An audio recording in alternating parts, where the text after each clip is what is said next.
Hey everybody, what's up? Welcome back to Hops Geek News. We are a podcast that talks about comic books, movies, TV shows. We typically feature a beer of the week. However, last week we didn't. This week, I can tell you I'm not drinking again because it's 8 o'clock in the morning when we are recording this. And I'll tell you what I'm drinking in just a moment. But if this is your first time here on the show, welcome. Today, we're going to be talking about Thanksgiving movies, because we're getting ready to roll into Christmas time. Thank God, the one we've all been waiting for. We're celebrating the death of Twitter as well, because apparently it's just an absolute shit show over there. However, go ahead, follow us on all of our social media accounts at Hops Geek News, patreon.com/Hops Geek News, if that's where you want to support the show. And then, as always, check us out. Same name by searching us on our podcasting platforms. Help us grow, share with a friend, all of that good stuff. Today, I am drinking a delectable chestnut praline latte with oat milk from Starbucks, because that is my go-to drink in the wintertime, and it's delicious. What are you drinking? I am also drinking Starbucks, but homemade Christmas coffee Starbucks with the almond pumpkin creamer in it in my Thanksgiving mug. I picked up a bag of the Christmas grounds last night. So we're going to be living really good here soon, because those are by far like the best grounds year round. Like, I stockpile those bad boys so that way when Christmas is over and they don't sell it anymore, I at least can taste it for a couple more months. Yeah, no, I do the same. The fall blend's really good too. I mean, I feel like anybody who's into coffee though is probably like laughing at us the way we would laugh at like people who drink macro beer. Oh, you don't have it pressed in this specific press from Persia. And I mean, people are into coffee though, like we're into beer. No, I know. It's a thing. And part of me is like, ooh, I'd love to do that. And then part of me is like, no, I already spend enough on beer. I was about to say, I can only afford one hobby at a time. Yeah, one beverage hobby at a time, for real. I have Legos and I have beer. I could calm down. Those are all very expensive things. In this economy, yeah. I can't afford this shit. No, I spend too much at Disney too. Disney, beer, and comic books. God, I wanted those Crocs. My master told me, not right now. Wait until after the Christmas presents are all bought and everything like that. I felt really dirty. So anybody who's been following for a little bit, Matt bought these Halloween Disney Crocs that he loves. And so he doesn't live near Disney though. So he asked me to check for Christmas ones. I am very anti-Croc. You're very pro-Croc. We did do a survey though on our Instagram. I was very surprised to see how many people are all about Crocs. Crocs rock. It's a movement. But I'm like taking pictures of them. I'm like, this feels so dirty. They're expensive too, man. That was $65 for Crocs. Yeah, they are pretty expensive, but they're comfortable. They're really comfortable. But we'll see. I was shocked when I scanned them and it because it automatically adds my 20% off. And I'm like, oh my God, that's with the discount. Holy shit. I mean, their shoes are, everything is just expensive. Okay. I've resigned myself. You go to the grocery store now and you pick up 4 things and all of a sudden it's $68 and you're just like, Jesus God. That's why I like Target. I know I'm going to get that 5% off at the end. Yeah. But before we go too much into tangents, I just wanted to let anybody know who loves the Christmas content. I'm in the process of uploading some of our older Christmas episodes onto YouTube, and I'll try to put in the descriptions if you want to skip our news or if you want to listen back and see how wrong we were about things and things that got canceled. Because we did some good ones. I feel like our first year we did a Die Hard one. We did Doctor Who Christmas special one. I did upload the Star Wars Christmas one because yesterday was Life Day. So I got that up on there, and we will be having every day in December. We're going to take turns doing Christmas movie recommendations. We're going to try not to do the obvious, like everybody knows Elf is amazing. Everybody knows Home Alone's amazing. We all know Christmas Vacation and all that. Yes. But so we're going to try to dig a little deeper. We're going to dig a little deeper. I was singing out of my head. Find out who we are. Yeah. So we're going all Hallmark movies, folks. Get ready. No, that's not correct. Might be half Hallmark movies. I can't control what he picks. Well, it sucks because, it doesn't suck, but there's what's her name? I forget. She was in Full House. She's been in Hallmark. DJ Tanner, Cameron, whatever.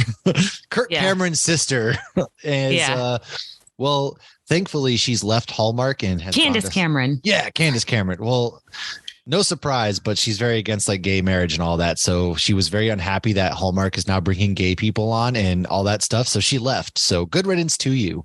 Thank God. Wow. Yeah, it's pretty messed up. That's crazy. Good riddance is all I have to say to you. We don't want your trash. Like, I'm trying to enjoy my trash, not watch you stupid, bigoted people. Like, God dang, man. Anyways, Oh, yeah, man. we're gonna have a lot of fun coming up next month. We're gonna be doing maybe some commentary action, talking about a lot of different Christmas movies, things like that. So that's what we're doing for now. Though, let's talk about what maybe we looked into and from last week. So we had talked a little bit about the Boys spinoff. I think that you had actually said Gen V was the name. That was correct. So Gen V is the spinoff. I tried to get more info on it. It's going to be a college themed spinoff of The Boys. There's no official release date. It's believed it will come out in 2023 before season 4 of The Boys. Obviously, I love The Boys. We love The Boys. So any new info we get, We love The Boys, the show. Just for clarification.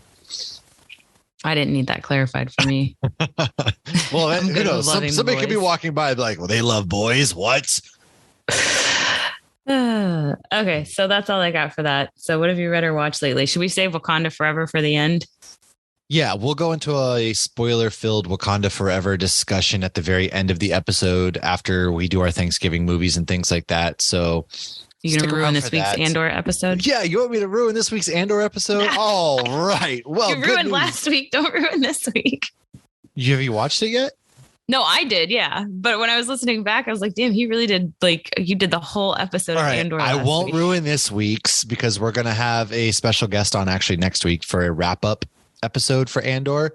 And so I won't ruin this week's. Just know that Andor is still top tier Star Wars and everybody should go watch it because it's amazing. And that is true. Very peak, very, very, very good stuff. So yeah, okay, I'll save it for our Andor wrap-up episode. I have been watching the show Ghosts, though, on Paramount Plus. It's the remake of the BBC version by the same name, and it's got Rose McGowan in it. And it's grown on me at first. I was like, yo, the BBC version is way better because I'm a purist and this isn't the same thing. But it's grown on me. I actually really enjoy it. It's just like a fun, feel-good show about a couple. They move into her great aunt has passed or her aunt has passed. They inherit this house. She falls, gets hurt, and has a near-death experience, which then allows her to see all the ghosts in the house.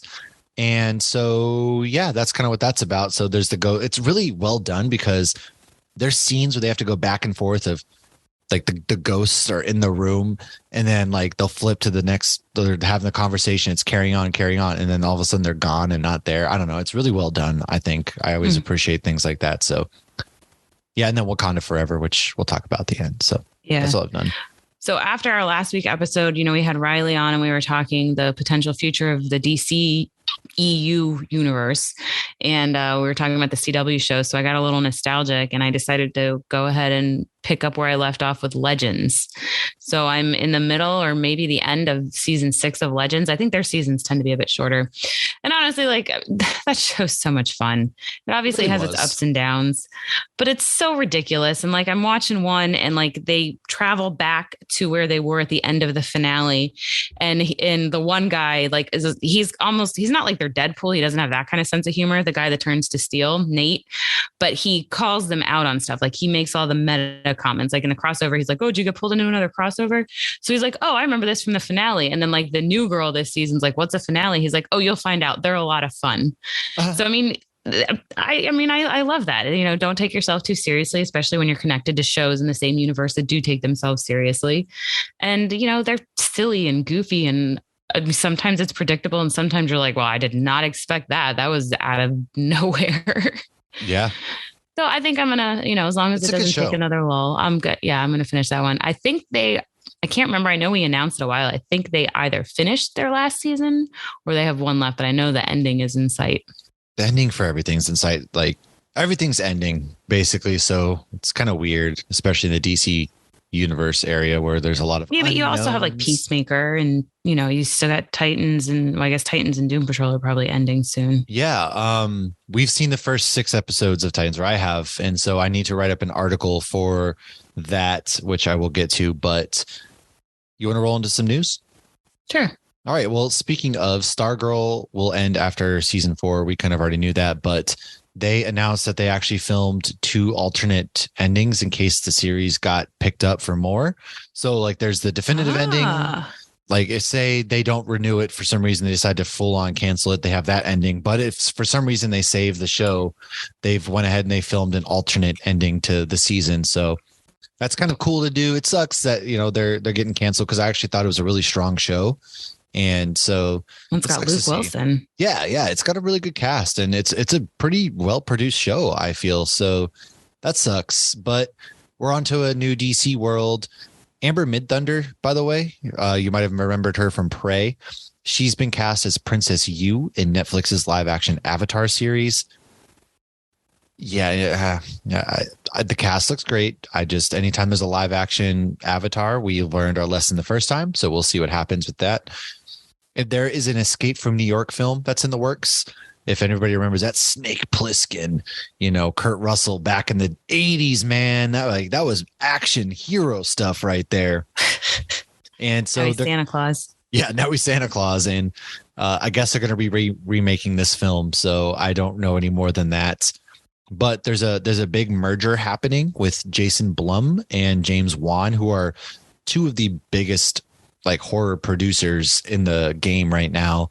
They're going to be merging their companies into a mega supplier for horror films. So putting those two together, we're probably going to get a lot of like Blumhouse productions, and James Wan did a lot of the Conjuring type stuff. And so it's going to be really interesting to see what they do together now that they're going to merge. So expect a lot of really cool things coming out of them once this does go through. Right now it's just talked about. And then the last bit of news that I personally have is that Joseph Quinn and Lupita, her as help me out. Lupita's from Wakanda Forever and Black Panther. I completely forgot her name. Nakia? Yeah. God, okay. What is wrong with me? I didn't know her real name.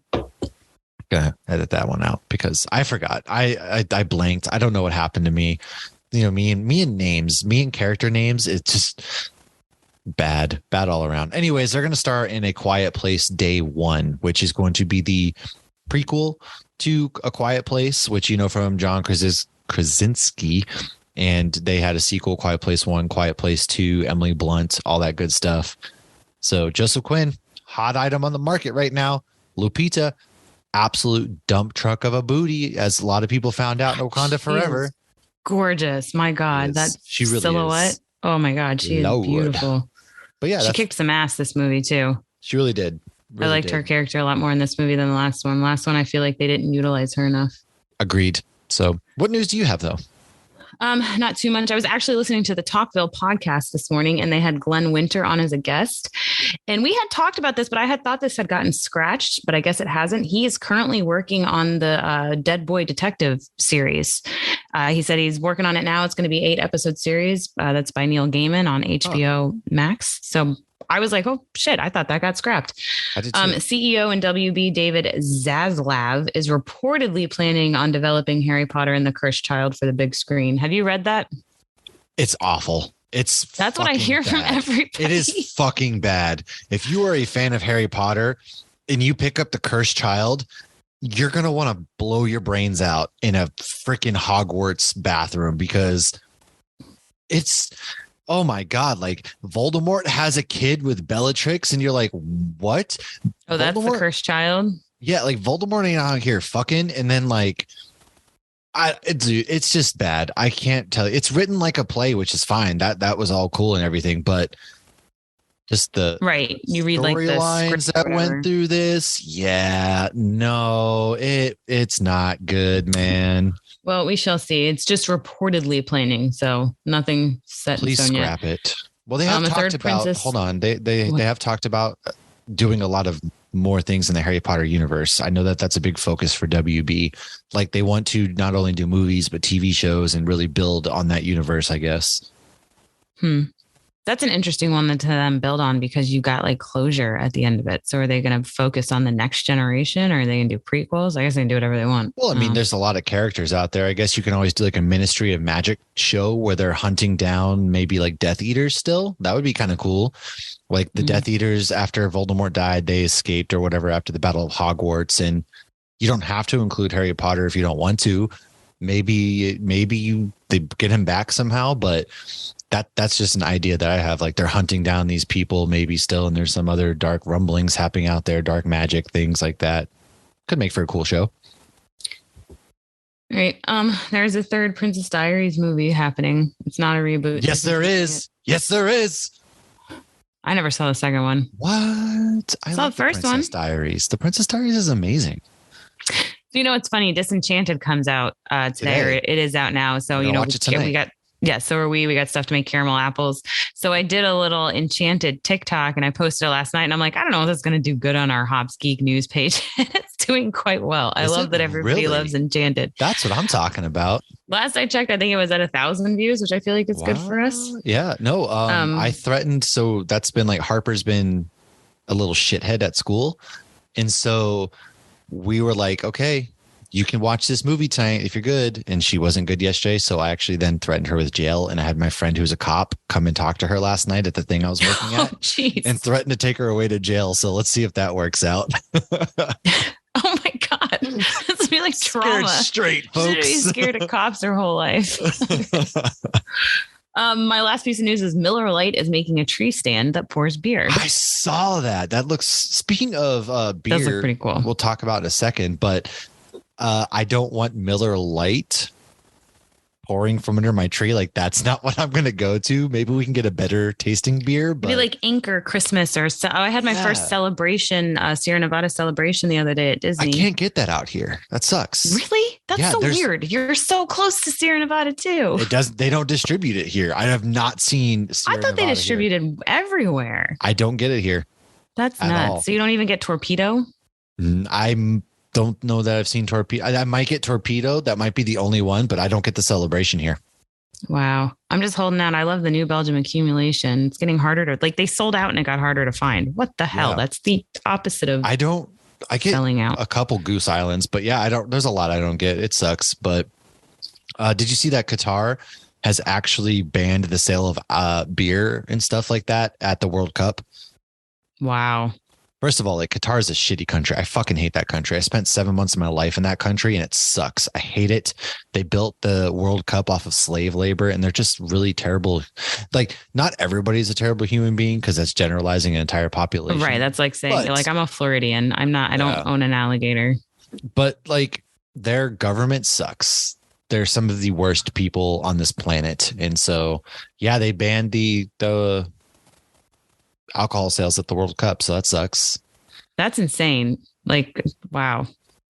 Yep. So well, that'll probably be the last time they host. I mean, they shouldn't have even hosted to begin with, but that's a whole other topic. So let's all right, that's it for my news. Let's give thanks now. Let's come together. Let's get together. We'll give thanks. After talking some shit, let's give thanks. We're going to go ahead and we're going to give thanks by going into talking about some Thanksgiving movies. Okay. Lauren has made it clear we can't spoil stuff. Not going to spoil These are recommendations with fun facts to help you better enjoy your holiday. Yes. And something that I like to do personally on Thanksgiving is put up all my Christmas decorations and watch Home Alone. Ooh. So that's what we do in this household. As soon as the last turkey dish is washed, the chaos begins. Sometimes if we can find a tree lot open, we do. The last few years we've driven around and sometimes we do find a tree lot open Thursday night. I already started putting Santa hats on things and stuff. I did see that. Yes, that's pretty. I'm ready to decorate. I might do a real tree this year. We usually do a fake tree, so I'm thinking about doing a real tree this year. We'll see how that happens. But I make sure you guys go to hopbarons.com and get your brine for your turkey. It might be too late, but maybe not. Depends if you rush ship or something like that. Get it for Christmas. Amazing. Get it for Christmas too. Yeah, get it for your Christmas turkey if you do that. It goes really great. And then you can use promo code Hops News for your 20 off turkey, right? That pays for shipping right there because shipping's like $8. So that'll pay for shipping. Anyways, make sure you do that. And then let's dive into. So the first one that we have recommended for you is called Home for the Holidays. Is my personal favorite. Oh, well, take it away. Take it away. So yeah, this is from 1995. You can rent this one on Amazon. It is starring Robert Downey Jr., Steve Guttenberg, and Holly Hunter, and it's actually directed by Jodie Foster. Oh. So the basic premise, this is from IMDb. After losing her job, making out with her soon-to-be former boss, and finding out that her daughter plans to spend Thanksgiving with her boyfriend, her daughter's actually Claire Danes, Claudia Larson faces spending the holidays with her family. So Robert Downey Jr., publicly admitted to using heroin during the making of this film. Jodie Foster at the end actually wrote him a letter praising his work, but warning him that he could not keep doing this on other films. Jodie Foster revealed that Robert's performance in Home for the Holidays was so incoherent at one point that she briefly shut down production. Whoa. So this was like, yeah, his family, I think I get to this in a minute. His family actually was like, as soon as they're done with the movie, they did an intervention. I guess it wasn't the first one. Obviously, he's clean now. Thank God he's clean now. I mean, I can't even imagine would we have this podcast if we never had Iron Man? Yeah, that's also true. God bless. So thank goodness he got clean for more than one reason, because he even had a kid then too. Jodie Foster said he would sometimes bring his son on set. And then obviously he got more kids. We didn't get more kids. He had more kids. Yes, he collected them. Yeah. Hey, some people do that. Didn't Angelina Jolie do that or did that? Yeah, her and Brad Pitt. Yeah. So recently, Downey actually joked that his performance in that movie is, quote, the most relaxed performance in the history of cinema, end quote. He did quite a bit of improv. There's one scene where they just like kept letting him go and he was just being a goofball and just let him do it. So Robert Downey Jr. actually played Charles Chaplin in the Chaplin film in 1992. And in this movie, he actually played alongside the daughter of the actual Chaplin, Geraldine Chaplin. She's the one that plays Aunt Gladys. She's like a cuckoo hippie, like crazy aunt. Geraldine Chaplin played her real life paternal grandmother, Hannah Chaplin, in Chaplin. So it's a lot of Chaplins. A lot of Chaplins. Take a drink every time we get a Chaplin up in here. In this movie, Anne Bancroft and Claire Danes played a grandmother and a granddaughter. And in How to Make an American Quilt, which came out in 1995, never even heard of it, it was the two of them actually played the character, and then Claire Danes played the younger version of her. So they were both in both of these movies, and they've never had a single scene together. Oh, that's all I got. I really like this movie. It takes place on Thanksgiving, so it really gives you those Thanksgiving feels. It's funny, it's dramatic, it's sweet, it's cringe. It's got a little bit of everything. It's got the obnoxious, sister. It's got, the sweet gay brother. It's got the overwhelmed single mother whose parents keep nagging her to get married and trying to set her up. It's got a little bit of everything, and it's fun. I really like this one. Well, I don't think I've watched that one, and I haven't watched this next one called Pieces of April, starring Katie Holmes, which is on HBO Max. A wayward daughter invites her dying mother and the rest of her estranged family to her apartment for Thanksgiving dinner. Haven't heard of this, but this 2003, I mean, that's the peak of Katie Holmes right there, where, she's getting ready to shoot Batman Begins, and you should just probably finish Dawson's Creek. Yeah. So this film was shot in 16 days for only $100,000. And the director, Peter Hedges, was paid $10 to direct the film and another $10 to write it. All of the actors worked for only $248 a day. And that's pretty interesting, pretty impressive. Yes. So this one came up when I, asked people on our Instagram stories. If you ever want to get involved with our podcast, I post polls and ask questions and stuff. And sometimes we'll give shout outs to the people who posted it or sent it to us. Somebody recommended this movie. I had never seen it, so I threw it on HBO Max. So I did watch that this week. I didn't love it. It's like a, not old school film. It's almost like an art kind of film. Like it almost doesn't. I mean, when I saw how much they spent, it made more sense. Like it doesn't seem like a big production, but I thought like Katie Holmes, and I forget who plays the mom, but it's like she was well known. The dad looked familiar. Like a lot of people looked very familiar. I mean, it was a sweet movie, but it was, I don't know. Maybe it's just because she's always Joey to me. She definitely wasn't Joey in this movie. Rachel. That's who she is. Yeah, but she was that, and then it was Maggie Gyllenhaal. So to me, yeah, that's true. She's not, fully invested in being Rachel to me. That's fair. So this next one. Yeah, this next one is this one's a classic. A very personal favorite of mine. It's a fantastic movie. It's Trains, Planes, and Automobiles, made in 1987. You can get this on Pluto TV. There's a streaming app for everything, folks. Okay. I don't know what Pluto is, but it's a streaming app. It's free. Oh, well, look at that. It's free. So turn it on for Thanksgiving. This is a good get into the mood. It's a classic John Hughes film. It stars John Candy and Steve Martin. And it's about a Chicago advertising man. He's struggling to get home from New York on Thanksgiving. And you have the lovable oaf of a shower curtain ring salesman as his only companion, which is John Candy.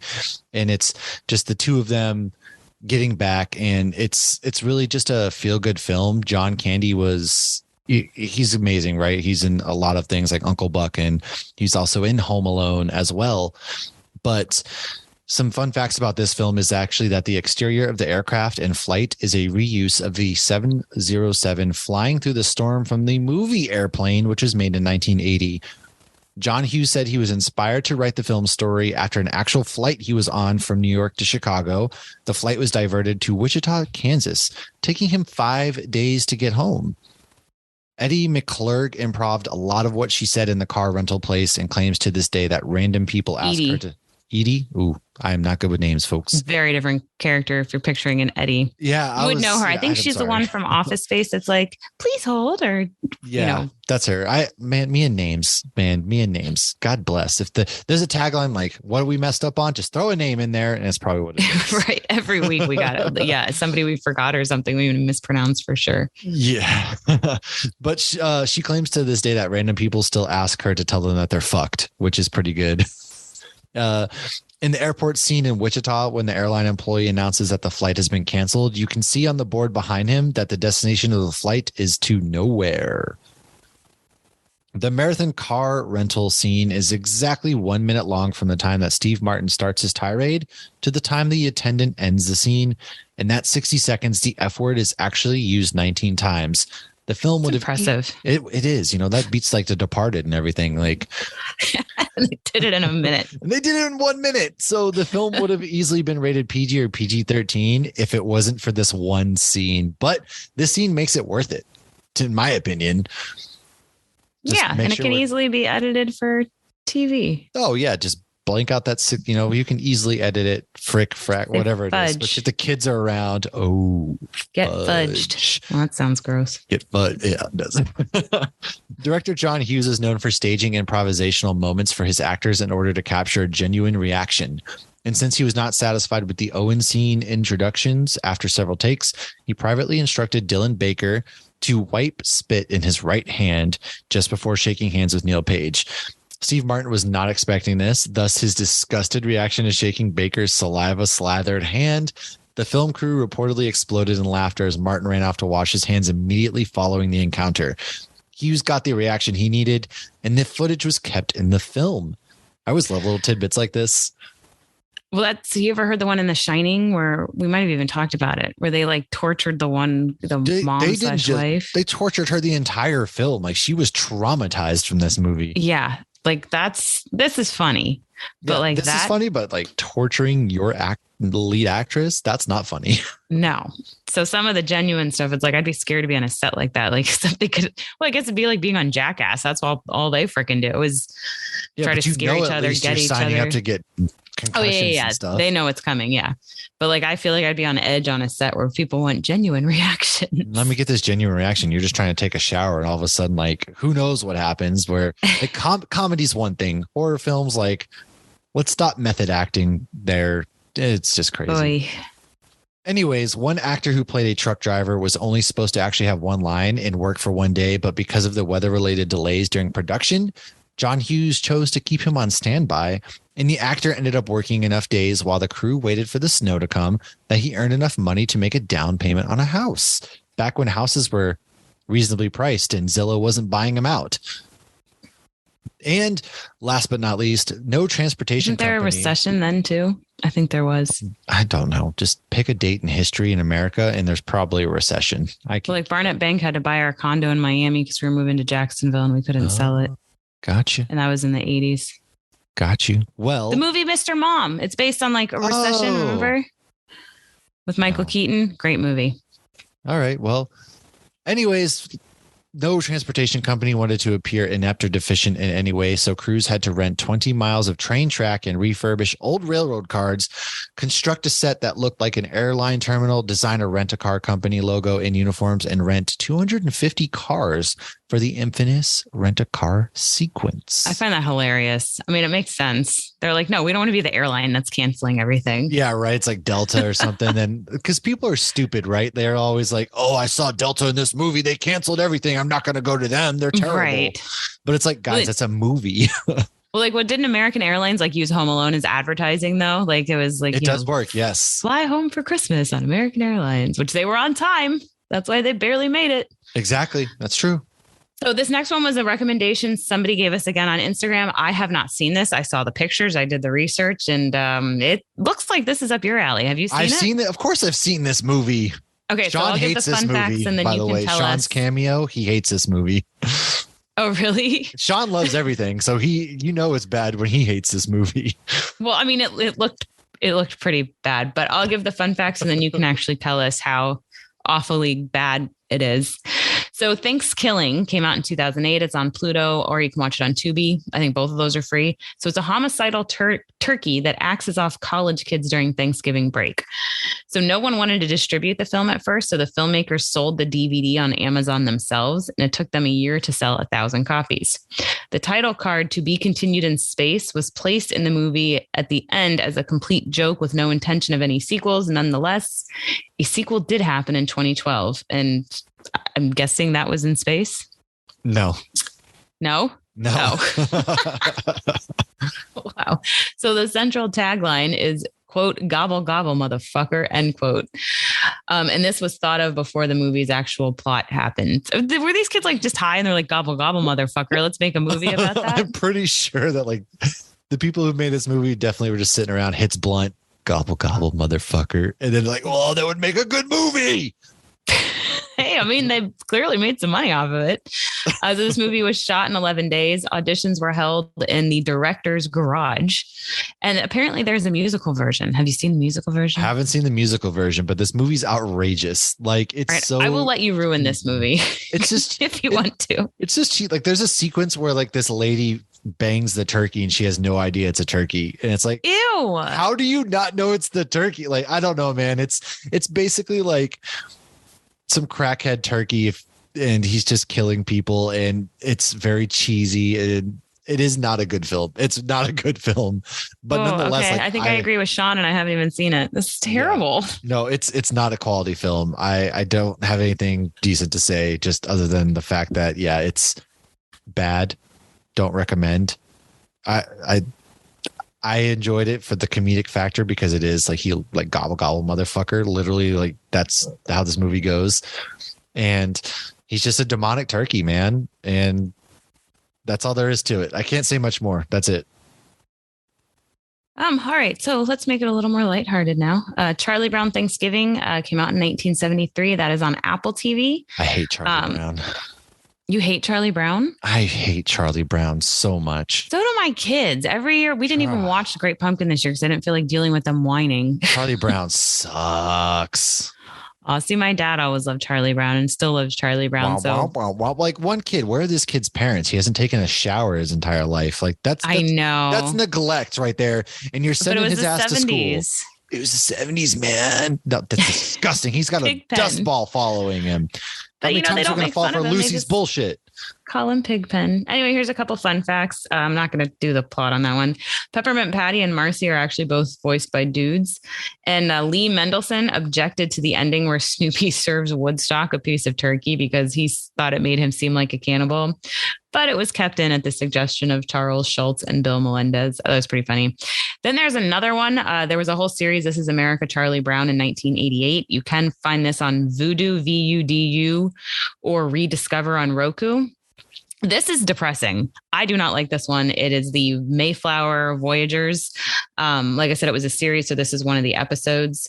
And it's basically the Peanuts characters are the pilgrims, and they're dying. And they die. Yeah. But the timing of it is not accurate in the cartoon. Like, they have what they say is the first Thanksgiving, but the first Thanksgiving was actually held in 1619, several years before. In September, and it lasted for 3 days. Yeah, there you go. I do have some fun Thanksgiving facts at the very end. I will go through this. I don't really have fun facts, but I know you hate Friends. My go-to recommendation, go to HBO Max and watch all the Friends Thanksgiving episodes. They are all some of the best episodes every year, except season 2. They really didn't have one. So season 1, it's episode 9, the one where Underdog gets away. Season 2, well, they mentioned Thanksgiving, but it's Season 3 is episode 9, the one with all the football. Here's a fun fact. Phoebe's wearing a shirt that says That Girl. That girl is actually played by Marlo Thomas, who actually plays Rachel's mom. Season 4 is episode 8, the one with Chandler in the box. Season 5 is episode 8, the one with all the Thanksgivings. That one's fun because then they go back to the 80s and they got the Flock of Seagulls haircut, and Chandler and Rachel meet on the show like 3 different times. Matt's making faces. This has always been one of my favorite shows. I remember going to school the day after Ross and Rachel kissed and talking to Jessica, who was on our Harry Potter episode, going, "Oh my God, they kissed last night." I remember doing that when Dawson and Joey kissed too. Back in the day, had to be their kids. Season 6 is episode 9, the one where Ross got high. That one's really funny. Season 7, episode 8, the one where Chandler doesn't like dogs. Season 8, episode 9, the one with the rumor. So this is the episode Brad Pitt starred on. His name in the show was Will Colbert, because apparently that's his actual real name. His name is William Bradley Pitt. Interesting. Brad Pitt was hesitant to do this because he had never acted in front of a live TV audience before. Which that's got to be very different than a movie. Oh, yeah, for sure. But Brad Pitt's good in anything. Yeah. In my opinion. I mean, even Deadpool 2, that's my favorite Brad Pitt movie. Season 9, episode 8, the one with Rachel's sister. So they wanted Reese Witherspoon to come back. She couldn't come back because of scheduling. So they brought in Rachel's other sister, who was Christina Applegate, and she was hilarious. And then the last one, season 10, is episode 8, the one with the late Thanksgiving. So they have Emma in this scene. And, in all TV shows, you can just put the kid to the side and it's fine. But you can actually see like she's grabbing food from somebody when continuing to eat the little toddler. So that's all I got. We have some fun facts about Macy's Thanksgiving Day Parade. We will. We'll be right back with messages from our sponsors. All right. Well, on Thanksgiving, one of our favorite things to do in this house is watch the Macy's Thanksgiving Day Parade. It's a lot of good time. There's a lot of really cool floats. There's a lot of good moments, like the one where Barney died. One year he deflated in front of everybody. It was great. It was awesome. But there's a lot of cool like dance. People put a lot into this. It's in New York City every year. You can watch it on CBS, NBC. You can stream it on Peacock as well. And then NBC.com or the NBC app. It goes from 9 to 12 p.m. Eastern time. And after that, football kicks off. So the first parade was actually held in 1924. And it was called the Macy's Christmas Parade, held as a I can talk. I promise you folks. It was held as my God. Need me to take over? Held as a promotional event to officially kick off the holiday shopping season. The following year, it was changed to the Macy's Thanksgiving Day Parade. The first couple of years, animals were borrowed from the Central Park Zoo, but this didn't go too well, and the animals were replaced with oversized balloon animals. Felix the cat was one of the first ever animals to be a balloon down the parade. And Snoopy has actually been in the parade more than any other character. Ugh, again, gross. God, so much hate for Snoopy. A lot of hate. So from 27 to 32 after the parade, they would just let the balloons go, which, guys, I don't know if you know this, but like that's really bad for the environment. Let's just not let balloons glow. Like, first of all, can you imagine them just letting these massive, like huge float balloons go today?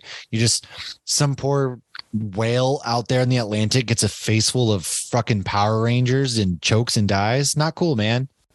Not cool. Yeah, they've literally opened up dead whales and had them be covered or filled with plastic bags and balloons. That's what I'm saying. So don't do it. My fucktard line. I said they were fucktards. Oh, well, there you go. That was you got to say it. Once the balloons were redesigned, however, yes, they were printed with a return address, and the race to discover the roving balloons was on. From 1928 to 1932, if you found a balloon and returned it to Macy's, you'd receive a $100 reward, which is a lot of money back in that time. That's the Great Depression time, so it's pretty good. In 1932, an aviation student spotted a Tomcat balloon floating at 5,000 feet. Instead of avoiding the balloon, the student rammed his plane into the cat's neck, getting it caught on the wing and sending the plane crashing towards land. Thankfully, however, the instructor was able to take control of the plane at the last minute, saving them both. And after the incident, Macy's made the call to stop the popular balloon race. Macy's consumes the second largest amount of helium behind the U.S. government, which, guys, helium is going to be running out. Just a heads up. It's not like a replenishable resource. I know. It's non-renewable. Nope. We use it for life-saving stuff. Exactly. So let's just keep using it. We could find other ways to inflate these stupid balloons. But in 1958, there was a helium shortage. So they decided to fill the balloons with regular air, then hang them from large cranes that slowly toted them along the route. See, there you go. There Innovation. you go. And then during World War II, there was actually no parade, which makes sense. I know I'm a big anti-balloon person, but I love the parade. So I felt like a hypocrite researching this. Yes. So fun fact, the first ever Thanksgiving Day football game was actually held in 1920. And according to Bleacher Report, the first football game on that day was actually intercollegiate football. And it was actually held in 1876. However, the first official NFL game was 1920. The game and the holiday became so connected that the New York Herald called Thanksgiving the official holiday for watching football. The Thanksgiving Day NFL tradition started in 1934 when the Detroit Lions hosted the Chicago Bears at the University of Detroit Stadium. And that's why the Lions play every year on Thanksgiving. And it's become like a really big tradition. So George A. Richards, who is a local radio executive, he had recently purchased and relocated the team at the time, came up with the idea in an effort to improve ticket sales and help the Lions get more attention. There was a sellout crowd of roughly 26,000 fans. And from then on, a tradition of Lions fans being especially sad on Thanksgiving was born. With the exception of 1939 to 1944, the Lions have played annually on Thanksgiving every single year. In 1966, the Dallas Cowboys, America's team, please, they entered the chat as the NFL added them to the Thanksgiving slate. And aside from 1975 and 1977, when the NFL attempted to add the St. Louis Cardinals in the mix based on popularity, the Cowboys have hosted every year on Thanksgiving Day. In 2006, the league added a third game to the program. So this year's lineup is going to be a good one as the Bills and Lions actually face off. That game kicks off at 12:30 p.m. Eastern time. Then you have the Giants and Cowboys. That's going to be another really good game because the Giants are currently sitting at 7-2 and the Cowboys are at 6-3. So that's going to be, well, after this weekend, I'm sure obviously that's going to change, but that game kicks off at 4:30 p.m. Eastern time. And then you're going to cap off your night with the Patriots and Vikings. Blech. God, I hate the Vikings. Stupid skull chant. Take your skull chant and go. It's like FSU. I hate that. Oh, yeah, stupid. I hate the Vikings. Their fans just rub me. Ugh. As a Packer fan, I'm saying this stuff. So come after me if any Vikings fans have something to say about it. Anyways, that game kicks off. I don't have an issue with Vikings fans. At 8:20 p.m. Eastern time. You know, they just talk a lot for having never won a Super Bowl. So here's a fun fact. I think I've said this before. So the Miami Dolphins, you know, they had a perfect season back in the 70s when they won the Super Bowl. And nobody's had a perfect season since. So Funky Buddha Brewery just announced, because the one team that had the perfect season so far just lost. They lost to the Commanders. So once again, Funky Buddha is releasing their undefeated Saison. So every year they release this beer as soon as the undefeated team falls, and it's actually pretty good beer. It's a nice Saison, and the colors, though, it looks very pretty. They're very, you know, you get the teal and the orange, and it's a very pretty label, but it always cracks me up every year. It's like, this is literally all we have that we're holding on to. It's like, we were good before most of us were born. It's bigger than we were good in the 90s, but never got a ring. Well, yeah, I mean, Dan Marino. Only those laces had been out. Dan Marino, very, very good quarterback. Never won a Super Bowl, unfortunately. And, you know, that sucks. But should have taken his talents to South Beach. Oh, wait, they were already there. Oof. Well, the Dolphins have a promising year this year, but this isn't a sports podcast. However, there's something you should know, and that's that Thanksgiving is actually the most traveled holiday of the year in America, at least. I mean, they don't really celebrate. I mean, they don't celebrate. That's stupid. That was stupid. I heard they travel a lot in Australia on Thanksgiving. They do celebrate. You know, they don't celebrate Halloween in Australia. Well, that's sad. I think Halloween's becoming more popular It international is, though, but like because like Australians hate it. they hate it. They hate it.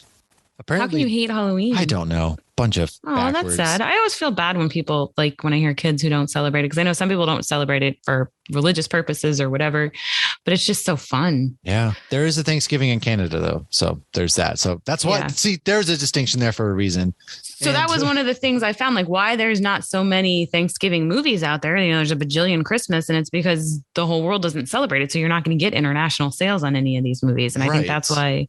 But Trains, Planes, and Automobiles, that's a movie that you can. Yeah, you don't need to enjoy Thanksgiving. Well, same with Home for the Holidays. Just pretend it's a Christmas movie. True. The night before Thanksgiving is actually also the big stay for bars because everybody's coming back to their hometown. They're getting together, man.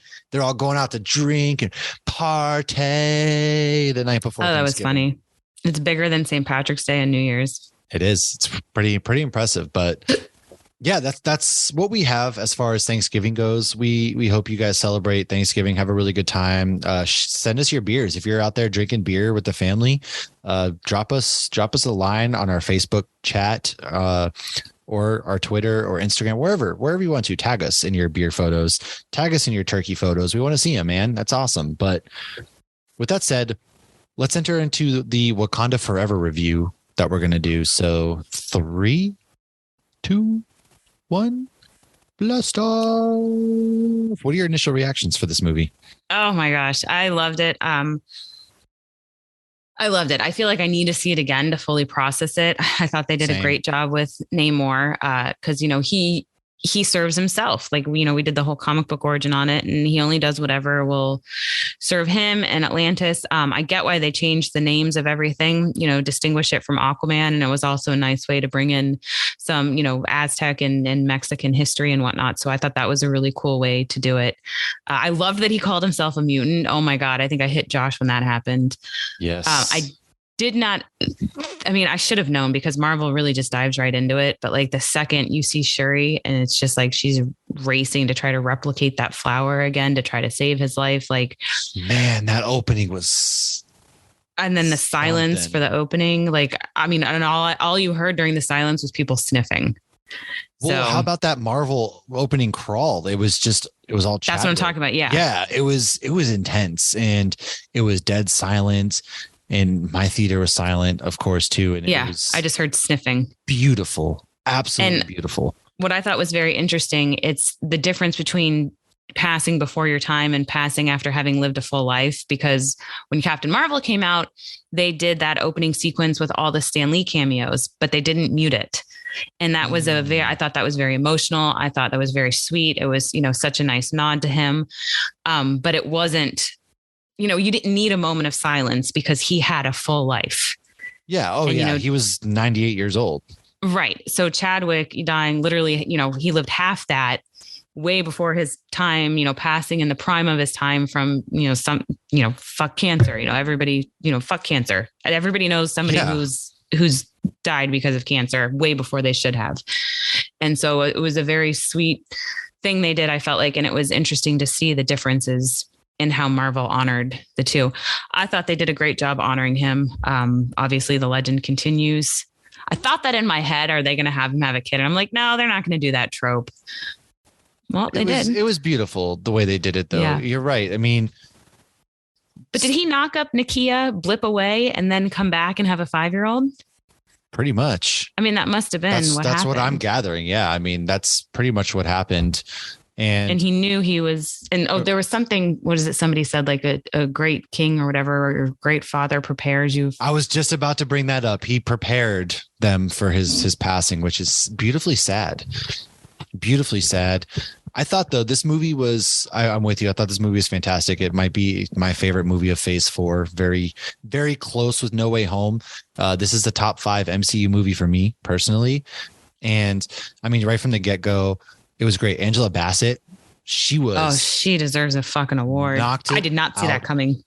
Knocked it out of the park. And honestly, I didn't see Namor. He was brutal. This may be one of the, he's considered a villain in this. So he may be like one of the most badass villains that the MCU has done, and he drowned her. Like that was I didn't think she was gonna die, and then she died. Me neither. So we lost Chadwick and Angela different and reasons. Shuri has to move on. In this movie. So this movie is such a beautiful story of loss and love and grief and moving on. And that sequence in the hall between her and Okoye, where she was like, "You didn't protect her. You were supposed to protect her." Where Okoye was out here 1v5 on this bridge, which, by the way, that sequence took place in Boston. That's a bridge I used to like do photography on and stuff like that. So I thought I got a little sentimental there personally, because I was like, oh, I was the Leo meme where it was like, there, look, it's Boston. Yeah. And then they were on this bridge and I was like, whoa. But I mean, that was a badass fight sequence. I thought they did a really good job with the Talokans. And I hated those two. Which means they did their job, because I hated them. The hammerhead guy. Yeah. I just, and Namora, they drove me crazy, but the fight sequences were great. I'm glad they like Riri's story made sense in that, hey, she inadvertently created this thing that the government took, and now they're trying to get vibranium. She didn't even know. Yeah, and the fact that all these other countries are trying to steal all the vibranium, like that's pretty badass. When France got busted, and the long game for Namor was basically like, hey, all these countries they're gonna turn to us. They are gonna turn to us because all these countries are gonna come in there and keep trying to steal their stuff. And I don't think Shuri's going to be the queen of Wakanda. I have a feeling that Winston Duke M'Baku is going to be the one who takes over as the sole leader of Wakanda, and she's just going to be the Black Panther. That's kind of what I feel is going to happen. So it feels like it's setting up Thunderbolts, because we got Valentina, a good dose of Valentina in this movie. I love that they had her be the ex-wife of Martin Freeman. Yeah, like I didn't see that coming. Was it Shuri's favorite colonizer? Yes, and her fit was dope. She was rocking the fit, but I liked Martin Freeman's involvement in this, and the beads were cool, but it definitely, and they broke him out at the end, so he's going to have some involvement in Thunderbolts too. But she's gearing up, and I think what the Thunderbolts are going to be doing is trying to steal things like vibranium and stuff from Wakanda, which is going to be interesting, because I feel like Bucky's going to come back too and help. Bucky is in the Thunderbolts. He's a part of the Thunderbolts. That's right. He's in that picture. So I wonder if they're going to trick him or something like that. And then, that creates turmoil. Yeah. Something in there happens. Like there's no way he's willingly going to go and steal shit from Wakanda. No chance. Right. And then in next to the US agent too. Like, yeah, exactly. He knows that guy's off his rocker. Yeah. No chance. I thought the final fight sequence between Shuri and Namor was really good. I thought it was when she ripped that wing off. That's what I was saying. Like it was primal. It was a primal fight. It was really good. And they did an excellent job making everybody seem powerful. Like the way he just destroyed Wakanda there when he first showed up with his people. He was, again, vicious. Like he was brutal, man. And all the scenes were great. Beautiful movie. Yeah. So I did love, though, that when the queen died, she died saving Riri. Yes. I thought that was very sweet. It was a very mother thing to do. She couldn't save her son, so she saved somebody else's child, because Riri even said, like, well, can I at least call my mom? And I felt like that seemed like a throwaway line, but I don't think it was. I think it was a reminder to her, like, this is still a child. Yeah, I lost my child. I can't make another parent go through this. Agreed. So I love that.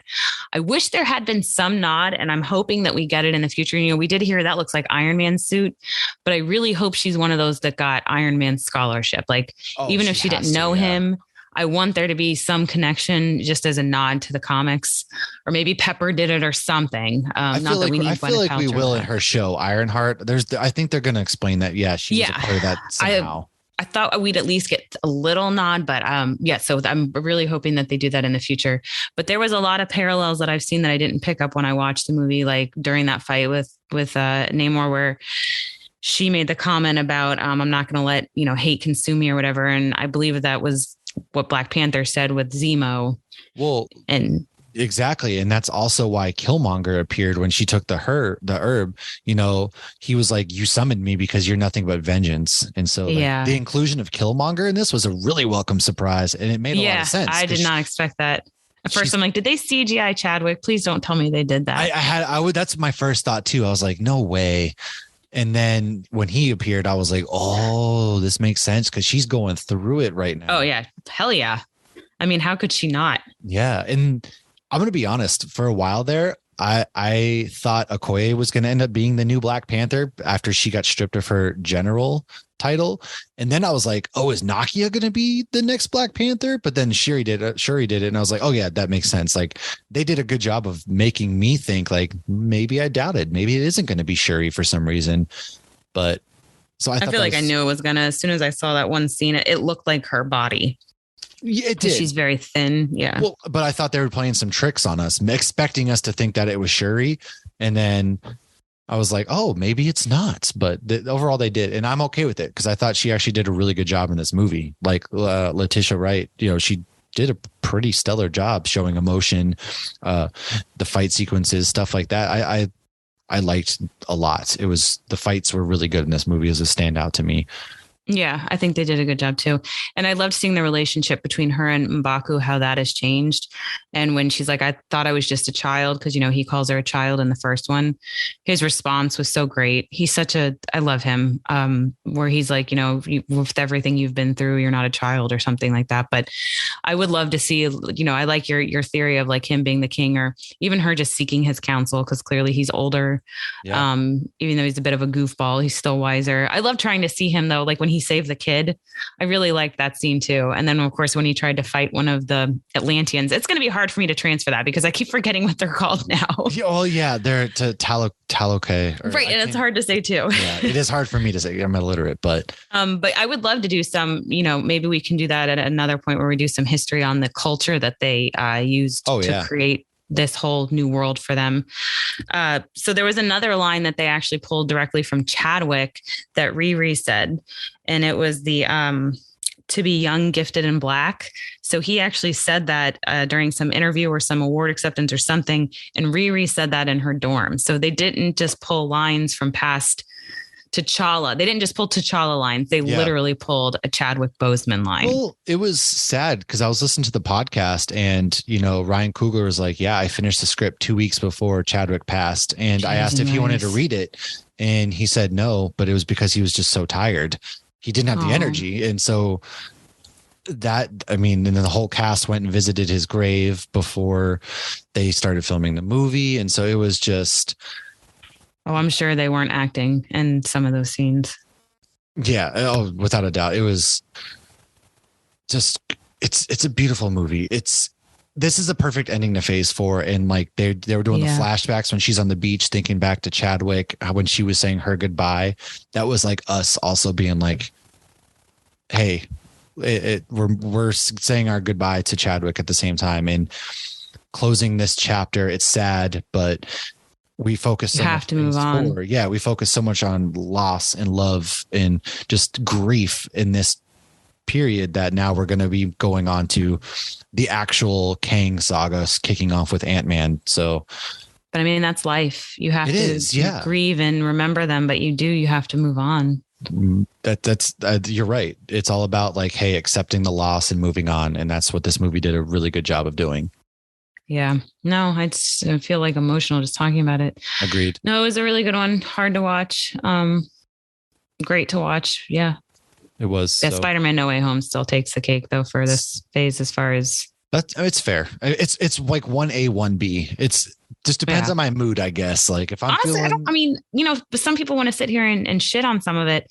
And it's like, I don't think there was a bad thing in Phase 4. And so many people are like, oh, the MCU is like, Phase 4 is way better than people are saying. Like, it was not a bad phase. WandaVision. Shang-Chi was amazing. I thought Black Widow was a great nod to this character that deserved her own movie forever. We finally got some actual origin story for her. And then Shang-Chi introduced a totally new character that's completely intertwined at the same time. And he was amazing. Yep. The Eternals introduced a whole new world of Marvel comics to to people who've never read a comic that are going to be like, what the hell is this? And I do think that they're going to do a lot more weaving of them in the future. Well, yeah, for sure.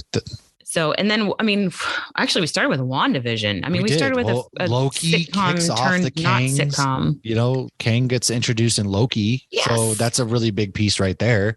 And then Falcon and Winter Soldier touching on like social justice issues that we're dealing with today. Yeah, I mean, we got Kate Bishop involved too with Hawkeye, and he's grieving Natasha. Yeah, we had a whole Christmas series. Yeah, it's bringing in Netflix characters. It's really not as, and She-Hulk too brought back Daredevil, and so that's what I love about social justice right there too.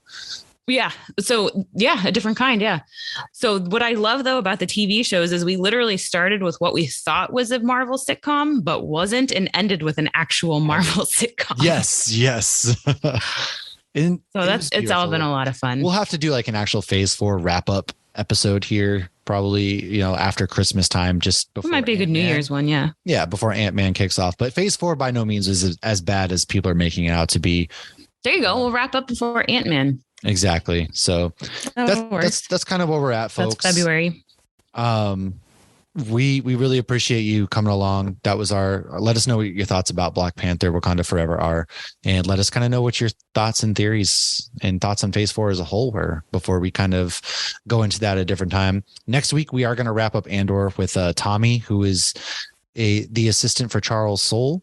And if you don't know Charles, he does amazing. I mean, he's like the god of Star Wars comic books. He's crushes it. And Tommy is a great person on Twitter, really funny guy. So he's going to come hang out with us. We're going to discuss Andor because it's a Star Wars show that everybody should be watching. And even if you're not into Star Wars, watch this. It is fantastic. They are actually going to be showing the first 2 episodes on it's like FX, Hulu, and one other, I think it's like TNT.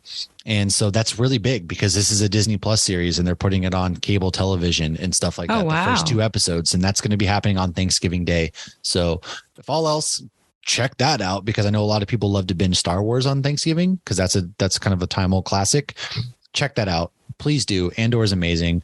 Give it a chance. It's a spy thriller. Really amazing things. So with that said, we will be back next week. Thanks for coming along and hanging out with us. Follow us everywhere. Hops Geek News on podcasting platforms, social media, and patreon.com/Hops News. And we are Hops Geek News, stupid ass. And we will see you guys next week. Cheers, friends. Happy Thanksgiving. Cheers.